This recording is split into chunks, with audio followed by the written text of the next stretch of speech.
2 ശമൂവേലിന്റെ പുസ്തകം അത് 4-ാമത്തെ അധ്യായം അതിന്റെ 8 തൊട്ടുള്ള വാക്യങ്ങൾ വായിക്കുമ്പോൾ നമുക്ക് ആ ഭാഗത്തിന്റെ ചരിത്രം ഒന്ന് വേഗം ഓടിച്ചിട്ട് പരിശുദ്ധാത്മാവെന്ന് പറഞ്ഞ് നമ്മളെ ഏൽപ്പിച്ച ദൂതിലേക്ക് കിടക്കുവാൻ കർത്താവ് സഹായിക്കുന്നത്. ശ്രദ്ധിച്ച്, ഈ ബോഷ്യത്തിന്റെ തല ഇതാ എന്ന് പറഞ്ഞ് അതെ ഹല്ലേലൂയ ദാവീദിന്റെ കരങ്ങളിലേക്ക് ഈ 2 സഹോദരന്മാർ രേഖാബും ബെന്യയും ചെന്ന് അതെ ദാവീദിന് കൈമാറിയ ഈ ബോഷ്യത്തിന്റെ തല.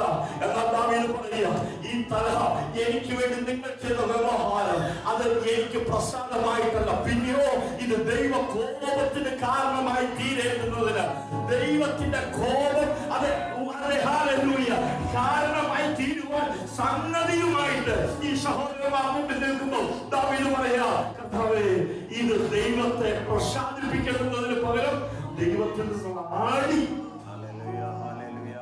ശ്രദ്ധിച്ചേ, ഇന്ന് പകലിൽ നാം ആ രേഖാബിനെ പോലെ ബനയെ പോലെ മനുഷ്യരെ പ്രസാദിപ്പിക്കാൻ ദൈവഹിതത്തിന് വിരോധമായി ചലിക്കുന്നുവെങ്കിൽ അവർ ചെയ്ത തെറ്റ്. മനുഷ്യനെ പ്രസാദിപ്പിക്കേണ്ടുന്നതിന്, ദാവീദിനെ പ്രസാദിപ്പിക്കേണ്ടുന്നതിന് ദൈവഹിതത്തിന് വിരോധമായി ചലിക്കരുത് കേട്ടോ.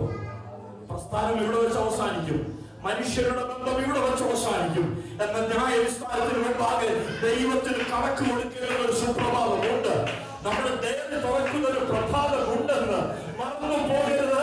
അവനവൻ ചെയ്തത് നല്ലതാകിലും തീയതാകിലും അതിന് തക്ക പ്രതിഫലം പ്രാപിക്കേണ്ടുന്നതിന്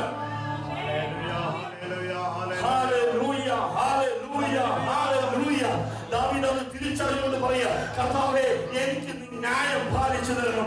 കാരണം എന്താ, ഞാൻ നിഷ്കളങ്കതയിൽ നടന്ന മനുഷ്യനാണ്. എന്നാൽ എനിക്ക് വേണ്ടി ഇവർ ചെയ്തത് ദൈവഹിതത്തിന് വിരോധമാക്കിയാൽ മനസ്സിലാകുന്നുണ്ടോ? അതിനോട് കൂടെ നിൽക്കാൻ, കണ്ണടച്ചു നിൽക്കാൻ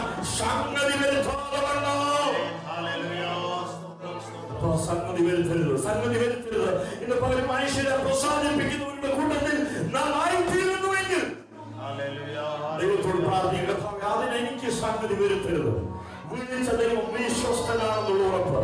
ദാവീദ് പറയും, കാട്ടിലായിരുന്നു, സഹോദരന്മാരുടെ എണ്ണത്തിൽ പോലും എന്റെ പേരില്ലായിരുന്നു, സഹോദരന്മാർ പോലും എന്നെ കൺസിഡർ ചെയ്തിട്ടില്ലായിരുന്നു.